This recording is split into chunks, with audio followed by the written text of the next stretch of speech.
Hello, this is my first 3D printing video, well, kind of. It's about my annoying 3D printer. So let's get right in. I bought my 3D printer for £400 off eBay. It's the jgaurora A5. By the way, this happened 5 months ago. When it came 2 to 3 weeks later, I got it up. Then, I spent more than 3 hours trying to level the bed, but the brass leveling screws stripped off because they couldn't resist the tension of the springs. So I wasted time and harmed myself mentally, I think. When I see any 3D printer printing, I get pissed off and feel like screaming at mine.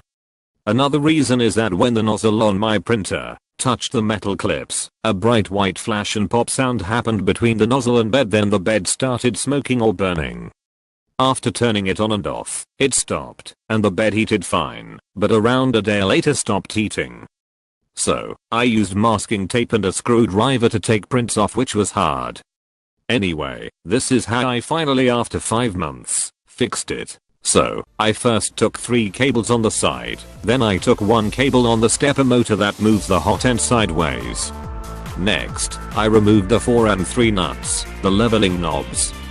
After removing the base and frame, I had to remove the bed connector that was hot glued with a Stanley knife. Then around 2 hours later it came out. Then I realized that the connector was melted. So I used scissors to remove the melted part carefully. At last, I used a nail to bend this piece so it would touch the connector. Finally, I assembled everything together and it worked. The bed heated up